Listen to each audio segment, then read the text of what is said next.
नमस्कार साथियों, स्वागत है आपका आज के नए सेशन में। दोस्तों, हम टॉपिक पढ़ रहे थे संसद के बारे में, ठीक है। तो हम पार्ट 1 इसका कल पढ़ चुके हैं। आज हम थोड़े से जो इंपॉर्टेंट पॉइंट बचे हुए हैं वो आज हम कंप्लीट करेंगे, ठीक है। तो चलिए जल्दी शुरू करते हैं। तो कल हमने पढ़ा था बहुत सारी चीजें संसद के बारे में, हमने पढ़ी थी लोकसभा में के निर्वाचन के बारे में। अच्छा, थोड़ा सा कमेंट करके बताएंगे कि लोकसभा का सदस्य बनने के लिए मिनिमम उम्र कितनी चाहिए होती है और राज्यसभा का बनने के लिए कितनी मिनिमम उम्र चाहिए होती है, ठीक है। तो चलिए जल्दी शुरू करते हैं कि आगे कुछ पॉइंट है। तो सबसे इंपॉर्टेंट एक और पॉइंट पूछा था एग्जाम में कि प्रश्नकाल क्या होता है। तो ध्यान रखना, संसद का जो पहला घंटा होता है उसे क्या बोलते हैं? जो पहला घंटा होता है तो उसे क्या बोलेंगे? उसे प्रश्नकाल कहा जाता है। अच्छा, प्रश्नकाल क्या है? संसद का जो सेशन शुरू होता है ना 11 से 12, ये ठीक है, इस चीज को ध्यान रखना। तो जो किस तरह के प्रश्न पूछे जाते हैं, सब इंपॉर्टेंट चीज है कि 3 तरह के प्रश्न पूछे जाते हैं। एक तो होते हैं तारांकित, तारांकित प्रश्न होते हैं, अतारांकित प्रश्न होते हैं और अल्प सूचना। अच्छा, तारांकित प्रश्न कौन से होते हैं? तारांकित प्रश्न मौखिक रूप से पूछे जाते हैं। मतलब क्या किया जाता है कि ये ओरली पूछे जाते हैं, ठीक है। और अतारांकित क्या होते हैं? लिखित रूप में। मतलब सदस्य क्या करते हैं, लिखित रूप में ये प्रश्न पूछता है। और अल्प सूचना जो प्रश्न होते हैं वो 10 दिन के नोटिस देकर, कितना दिन का? 10 दिन का नोटिस देकर इससे पूछा जाता है, ठीक है। ध्यान रखना, ये बहुत एग्जाम पॉइंट से इंपॉर्टेंट है, एग्जाम में बहुत पूछा जाता है। आगे आता है शून्यकाल। तो शून्यकाल किसे कहते हैं? तो प्रश्नकाल के तुरंत बाद जो सेशन होता है उसे शून्यकाल कहते हैं। तो ये देखो, ध्यान रखना कि शुरुआत में शून्यकाल जैसा कोई प्रावधान नहीं था, बाद में इसको ऐड किया गया। और ऐड कब किया गया? 1962 में। 1962 में इसको ऐड किया गया। तो इसको हम ध्यान रखेंगे कि शून्यकाल कब होता है? तो प्रश्नकाल के बाद, मतलब 12 से 1 ये शून्यकाल रहता है हमारा, ठीक है। अब देखो, बहुत सारे प्रस्ताव संसद में पेश किए जाते हैं, उनमें बहुत इंपॉर्टेंट है आजकल क्या है कि पैटर्न थोड़ा सा चेंज की वजह से वो प्रस्तावों के बारे में डाल देते हैं कि विशेषाधिकार प्रस्ताव क्या होता है, अविश्वास प्रस्ताव क्या होता है, संकल्प क्या होते हैं। तो इस तरह के क्वेश्चन थोड़ा सा जान लेते हैं। तो देखो, विशेषाधिकार प्रस्ताव क्या होता है कि अगर कोई मंत्री गलत सूचना दे देता है, तो गलत सूचना मतलब सदन में पेश कर देता है किसी भी चीज को लेकर, किसी भी डेटा को लेकर, किसी क्षेत्र को लेकर, मतलब कोई भी चीज हो, उस चीज को लेकर अगर कोई भी गलत सूचना देता है तो उसके लिए उसकी निंदा की जाती है। तो जब उसकी निंदा की जाएगी तो कौन सा प्रस्ताव लाया जाएगा? तो विशेषाधिकार प्रस्ताव के तहत ही मंत्री की गलत सूचना देने पर आपको कौन सा प्रस्ताव आता है? विशेषाधिकार प्रस्ताव आता है, ठीक है। आगे बात करते हैं हम लोग स्थगन।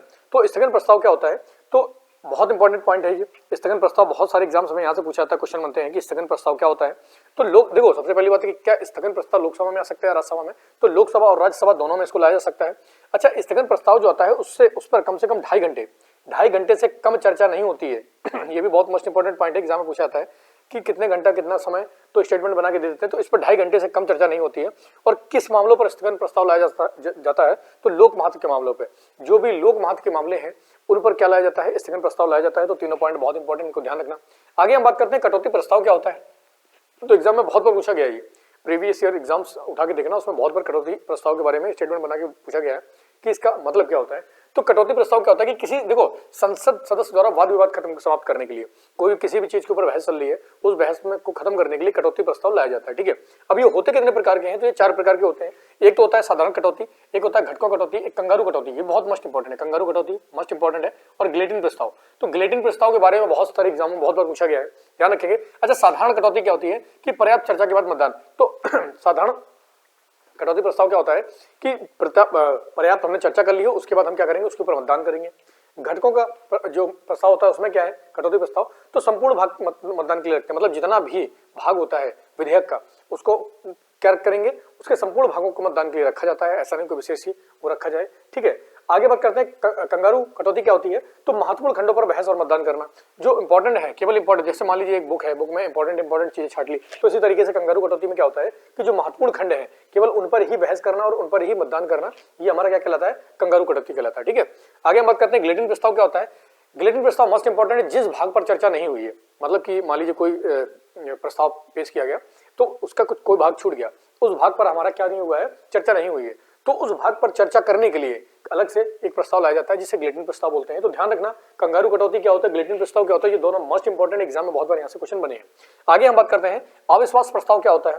तो ध्यान रखना, सत्ताधारी पार्टी जो होती है, सत्ताधारी पार्टी के खिलाफ ही लाया जाता है, विपक्ष लाता है। और क्या क्यों लाता है? कि बहुमत सिद्ध करने के लिए। क्या करने के लिए? कि बहुमत क्या अभी भी, क्योंकि सरकार तो तभी बनती है ना जब बहुमत होता है। तो जब मान लीजिए जब मेजोरिटी में सरकार नहीं है, मिली भगत की सरकार बनी, मतलब बहुत सारी XYZ पार्टियां मिलाकर बनी है सरकार, तो अगर कुछ सांसद अलग हो गए, कुछ चले गए, तो इस वजह से क्या होता है कि विपक्ष के द्वारा अविश्वास प्रस्ताव लाया जाता है, जिसमें यह सिद्ध करना होता है, जो बहुमत दल का नेता है, बहुमत सिद्ध करने के लिए सत्ताधारी पार्टी को अपना बहुमत सिद्ध करना होता है, ठीक है। ध्यान रखना, ये बहुत इंपॉर्टेंट अविश्वास प्रस्ताव एग्जाम में बहुत बार पूछा गया है। अच्छा, संकल्प क्या होते हैं? संकल्प एग्जाम में आजकल बहुत देते हैं कि संकल्प क्या होता है। तो लोक महत्व के लिए एग्जाम में डायरेक्ट बना देते क्वेश्चन कि संकल्प संकल्प से क्या तात्पर्य है? तो संकल्प किस लिए लाए जाते हैं? तो लोक महत्व के लिए, लोक महत्व के कार्यक्रम के लिए ही संकल्प लाए जाते हैं। कितने प्रकार के होते हैं? तो 3 प्रकार के होते हैं, गैर सरकारी, सरकारी और सांविधिक। ठीक है। अच्छा, गैर सरकारी में क्या होता है कि इस पर बहस गैर सरकारी पर इस पर बहस शुक्रवार को होती है या दोपहर के बाद ही हो सकती है। इसको ध्यान रखना है। सारे पॉइंट एक एक मस्ट इंपॉर्टेंट पॉइंट है, ज्यादा नहीं पढ़ना है, इतना पढ़ना है मिनिमम और मैक्सिमम आउटकम होना चाहिए। ठीक है। तो बहस होती है इस पर शुक्रवार को या दोपहर के बाद हो सकती है। सरकारी जो संकल्प है वो केवल मंत्री के द्वारा ही लाया जा सकता है, और सांविधिक जो होते हैं वो गैर सरकारी और सरकारी दोनों ला सकते हैं, मतलब मंत्री और सदस्य दोनों ही इसको ला सकते हैं।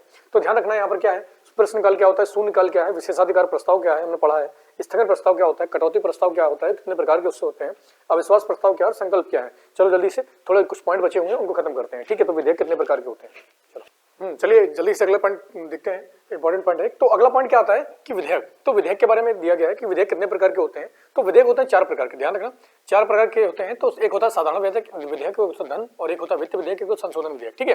तो इस तरीके से कितने प्रकार के विधेयक होते हैं? 4 प्रकार के विधेयक होते हैं। हम संकल्पों के बारे में पढ़ चुके हैं। ठीक है। संकल्प बहुत इंपॉर्टेंट 3 प्रकार के होते हैं, ध्यान रखना है इसको। ठीक है, एग्जाम में बहुत आते हैं। तो विधेयक होते हैं 4 प्रकार के, ध्यान रखना। साधारण विधेयक के बारे में एग्जाम में क्या पॉइंट पूछते हैं, तो किसी भी सदन में, देखो साधारण विधेयक जो होता है वो किसी भी सदन में प्रस्तुत किया जा सकता है, किसी भी सदन में लाया जा सकता है। कौन सा विधेयक? साधारण विधेयक। क्या ये मंत्री या सदस्य द्वारा लाया जा सकता है? तो साधारण विधेयक को मंत्री भी ला सकता है और सदस्य भी ला सकता है। ठीक है, ध्यान रखना, दोनों लोग ला सकते हैं। और जब साधारण विधेयक लाया जाता है तो इसके मतलब साधारण विधेयक के साथ क्या संभावनाएं, क्या चीजें हो सकती हैं? तो देखो, दूसरे सदन के द्वारा ये पारित भी किया जा सकता है, इसमें संशोधन के लिए भी भेजा जा सकता है, इसको लंबित भी किया जा सकता है या अस्वीकार भी किया जा सकता है। तो अगर वो अस्वीकार कर देते हैं तो साधारण विधेयक खत्म हो जाएगा। ठीक है। संशोधन के लिए भेजते हैं तो संशोधन के लिए जब वो भेजेंगे तो अगर जो सभा है वो संशोधन करके, मान लीजिए एक दूसरा सदन है, संशोधन करके वापस भेजता है तो फिर उसको पारित करना पड़ेगा। ठीक है, या पारित कर सकते हैं या अनिश्चित काल के लिए लंबित कर सकते हैं। तो ये साधारण विधेयक के बारे में दिया गया है। तो इंपॉर्टेंट पॉइंट है, यहाँ से एग्जाम में बहुत क्वेश्चन बनते हैं। आगे बात करते हैं धन विधेयक। तो धन विधेयक के बारे में ध्यान रखना, आर्टिकल 110 में दिया गया है, अनुच्छेद 110 में धन विधेयक के बारे में दिया गया है। देखो, धन विधेयक लाया किसकी अनुमति से जाता है? राष्ट्रपति। देखो, कोई भी धन विधेयक आता है राष्ट्रपति के मतलब अनुमति से, तो राष्ट्रपति की अनुमति से आता है। लेकिन कोई विधेयक धन विधेयक है, इसका निश्चय कौन करता है? तो इसका निश्चय करता है लोकसभा अध्यक्ष। ये बहुत मस्ट इंपॉर्टेंट पॉइंट है कि किसकी अनुमति के बाद आता है सिफारिश, जो अनुमति के बाद आता है तो राष्ट्रपति की। लेकिन कोई विधेयक धन विधेयक है या नहीं, इसका निर्णय कौन करता है? लोकसभा अध्यक्ष करता है। ठीक है। क्या लोकसभा अध्यक्ष का जो निर्णय होता है अंतिम होता है? क्या लोकसभा अध्यक्ष के निर्णय को चुनौती दी जा सकती है? तो नहीं, लोकसभा अध्यक्ष के निर्णय को चुनौती नहीं दी जा सकती। यहाँ ये इंपॉर्टेंट पॉइंट एग्जाम में बहुत पूछ देते हैं। ठीक है, ध्यान रखना कि लोकसभा के जो अध्यक्ष हैं उनको चुनौती नहीं दी जा सकती उनके निर्णय को। तो धन विधेयक क्या मंत्री के द्वारा लाया जा सकता है या गैर जो मंत्री नहीं उनके द्वारा, सदस्य के द्वारा? तो ध्यान रखना, ये केवल मंत्री के द्वारा ही लाया जा सकता है, केवल एक मंत्री ही प्रस्तुत कर सकता है धन विधेयक को। अब धन विधेयक के मामले में राज्यसभा के पास क्या पावर है? तो राज्यसभा धन विधेयक के मामले में केवल कोई पावर नहीं है। अगर लोकसभा से जब धन विधेयक जाता है राज्यसभा में तो राज्यसभा उसको केवल 14 दिन के लिए रोक सकती है। ठीक है, अगर 14 दिन तक वो कुछ नहीं करते हैं, हाँ या नहीं करते हैं, तो उसे स्वतः ही पास मान लिया जाता है। अगर वो 14 दिन के अंदर ही अंदर, अगर मान लीजिए वो संशोधन के लिए भेजते हैं तो संशोधन के लिए भेजा, लोकसभा माने या ना माने, तो लोकसभा की इच्छा के ऊपर है कि वो माने या ना माने। ठीक है, लेकिन 14 दिन के अंदर इसको यह स्वतः ही पारित माना जाएगा। अब धन विधेयक के मामले में राष्ट्रपति के पास क्या पावर होती है? जब राष्ट्रपति के पास जाएगा कानून बनने के लिए, तो पारित होने के लिए, तो राष्ट्रपति इसको पारित करेगा। 2 चीज कर सकता है, राष्ट्रपति इसको रोक सकता है या पारित कर सकता है। देखो, रोकेगा इसलिए नहीं कि राष्ट्रपति की अनुमति से ही आता है, और तो राष्ट्रपति क्या करेगा? पारित ही करेगा। लेकिन 2 पावर होती है, रोक भी सकता है, पारित भी कर सकता है। तो क्या पुनर्विचार के लिए वापस लौटा सकता है? ध्यान रखना, नहीं, राष्ट्रपति धन विधेयक को पुनर्विचार के लिए वापस नहीं लौटा सकता है। इसको, ये इंपॉर्टेंट पॉइंट है, इसको ध्यान रखेंगे। ठीक है, आगे हम बात करते हैं वित्त विधेयक क्या होते हैं। तो वित्त विधेयक के बारे में आर्टिकल अनुच्छेद 117 में दिया गया है। डायरेक्ट एग्जाम में पूछ लेते हैं कि वित्त विधेयक किस अनुच्छेद में दिया गया है, धन विधेयक किस अनुच्छेद में दिया गया है। ठीक है, ध्यान रखना है इसको। तो वित्त विधेयक 117 में दिया गया है। अच्छा, ये कौन वित्त विधेयक क्यों लाया जाता है? राजस्व और व्यय के मामले, जो राजस्व के मामले होते हैं, लेन देन वगैरह करना है और व्यय कितना करना है, इसके मामले जो होते हैं ये वित्त विधेयक में शामिल होते हैं। क्या वित्त विधेयक में संयुक्त बैठक का प्रावधान है? तो बिल्कुल संयुक्त बैठक का इसमें प्रावधान है। अगर मान लीजिए दोनों सदन क्या करते हैं, बहुत इंपॉर्टेंट पॉइंट है ये, कि दोनों सदन सहमत नहीं होते तो इसमें क्या कर सकते हैं कि संयुक्त बैठक का प्रावधान नहीं है। क्या धन विधेयक के मामले में संयुक्त बैठक का प्रावधान है? तो इसमें नहीं है, संयुक्त बैठक धन विधेयक में नहीं है, लेकिन वित्त विधेयक में संयुक्त बैठक का प्रावधान है। ठीक है। अच्छा, जब वित्त विधेयक जाता है राष्ट्रपति के पास तो राष्ट्रपति के पास क्या पावर रहेगी? तो राष्ट्रपति इसको पारित भी कर सकता है, ध्यान रखना, रोक भी सकता है, पुनर्विचार के लिए वापस भी लौटा सकता है। अगर राष्ट्रपति पुनर्विचार के लिए वापस लौटाता है और संसद जो है, जो सभा है, तो वो क्या करती है, अगर उन्होंने संशोधन करके इसको वापस भेज दिया तो राष्ट्रपति के पास क्या पावर रहेगी? तो राष्ट्रपति को इसको पास ही करना पड़ेगा। ठीक है, ध्यान रखना कि जो पुनर्विचार के लिए अगर लौटाते हैं और फिर से सदन भेजता है तो फिर राष्ट्रपति को इसको पास करना ही पड़ेगा।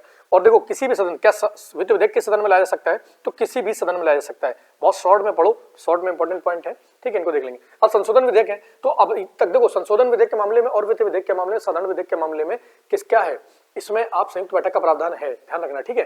तो संशोधन विधेयक अभी तक कितनी बार लाए जा चुके हैं, तो 1950 से अब तक 3 बार लाए जा चुके हैं। कितनी बार? 3 बार। और कौन कौन से मामलों में लाए गए हैं, तो पहला था दहेज प्रथा प्रतिषेध, दहेज प्रथा रोकने को लेकर था, 1960 में आया था। बैंक सेवा आयोग का मामला था 1977 में, तब लाया गया था। और आतंकवाद निवारण विधेयक 2002 में लाया गया था। तो संशोधन विधेयक कितनी बार आ चुके हैं, तो ये 3 बार आ चुके हैं, दहेज प्रथा को लेकर, बैंक सेवा को लेकर और आतंकवाद निवारण को लेकर। तो ये बहुत इंपॉर्टेंट पॉइंट है। कितने प्रकार के विधेयक होते हैं? 4 प्रकार के होते हैं, साधारण, धन, वित्त और संशोधन। तो आगे जल्दी चलते हैं। अब देखो संसद में क्या होता है, बजट। संसद में बजट शब्द का उल्लेख नहीं है, बजट शब्द का उल्लेख नहीं है। बहुत बार एग्जाम में पूछा गया है कि संसद में बजट शब्द का उल्लेख है, तो बजट शब्द का उल्लेख नहीं है। इसे क्या बोलते हैं? वार्षिक वित्तीय विवरण बोलते हैं। अच्छा, इसका उल्लेख, जो बजट का उल्लेख है, किसमें दिया गया है? आर्टिकल 112 में, अनुच्छेद 112 में इसका उल्लेख दिया गया है। तो लेकिन बजट का उल्लेख नहीं, ठीक है, बजट नहीं है। बजट को क्या बोला गया है? वार्षिक वित्तीय विवरण, ठीक है। अब होता क्या है कि हमारा जो बजट था, आम बजट, तो आम बजट से रेल बजट को कब अलग किया गया था? 1921 में, 1920 में नहीं, 1921 में किया गया था इसको। 1921 में इसको अलग कर दिया गया था। तो एग्जाम में बहुत बार पूछा गया है कि आम बजट से रेल बजट को कब अलग किया गया था, तो 1921 में। लेकिन फिर से इसको मिला दिया गया पुनः, कब मिलाया गया? 2016 में। मस्ट इंपॉर्टेंट पॉइंट है कि 2016 में फिर से इसको मिला दिया गया था और 1921 में जाके आम बजट से रेलवे बजट को अलग किया गया था। मस्ट इंपॉर्टेंट पॉइंट ध्यान रखना, वार्षिक वित्तीय विवरण इसको कहा जाता है। और आर्टिकल 112 में इसका उल्लेख है, वित्त विधेयक का 117 में, धन विधेयक का 110 में, ठीक है। ये बहुत मस्ट इंपॉर्टेंट पॉइंट है।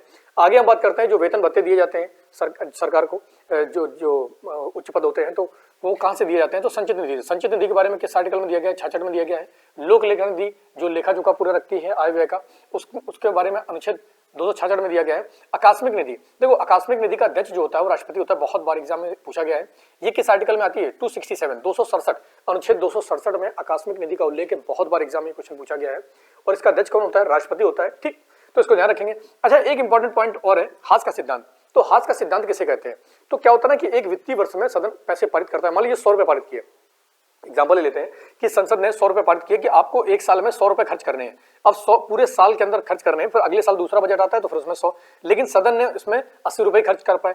तो जो 20 रुपए बचे हैं, ये 20 रुपए बचे हैं, तो जो योजना है, जो अगला बजट आएगा तो उसमें फिर से 100 रुपए पारित किए जाएंगे, तो ये 120 नहीं होंगे। तो ध्यान रखना, ये जो 20 रुपए हैं ये वापस से ही संचित निधि में चले जाते हैं। तो इसे हम बोलते हैं हास का सिद्धांत। तो जहां पर 100 रुपए दिए गए थे जिस चीज में लगाने के लिए, अब उसमें 20 रुपए हमने माइनस कर दिए, तो 80 रुपए ही खर्च हुए हैं और अगली बार फिर से 100 रुपए पारित हुए हैं। तो मतलब वहां पर 200 रुपए का काम था, लेकिन अब हमारे पास कितने रुपए बचे हैं? 100, मतलब 80 काम कर चुके हैं, 100, 180। तो जहां 200 लगना चाहिए तो वहां 180 हमारे पास है।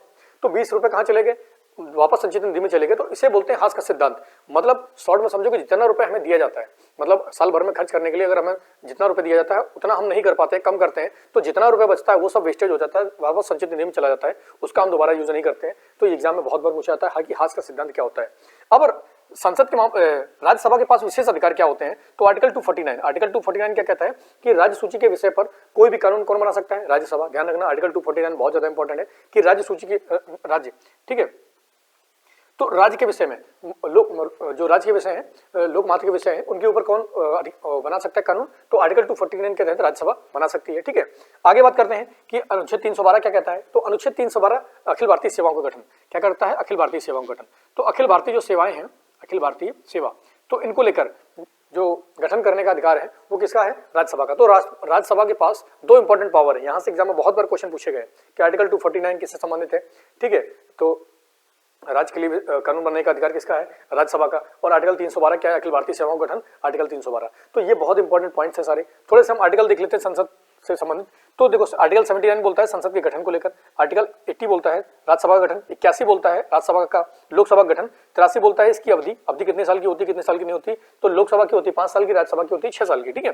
84 में योग्यताओं के बारे में दिया गया है, 85 में सत्र के बारे में दिया गया है, 89 में दिया गया है आपका सभापति के बारे में, सभापति और उपसभापति के बारे में दिया गया है, 99 में दिया गया है आपका शपथ के बारे में, और 102 में दिया गया है अयोग्यता के बारे में। तो ये कुछ इंपॉर्टेंट फैक्ट है, इंपॉर्टेंट पॉइंट है, इनको लगातार पढ़ाई करो, लगातार रिवीजन करते रहो, ठीक है। तो संसद के बारे में हमने सारे के सारे टॉपिक क्लियर कर लिए हैं। यहाँ जो एग्जाम पॉइंट ऑफ व्यू से इंपॉर्टेंट है, जो एग्जाम में पूछे गए हैं, तो लगातार मेहनत करते रहो, लगातार पढ़ाई करते रहो। बहुत सारे एग्जाम हैं, तो इसको 2-4 बार देख लो, वीडियो खत्म कर लो, ठीक है। तो आज के लिए इतना ही बहुत है। जय हिंद।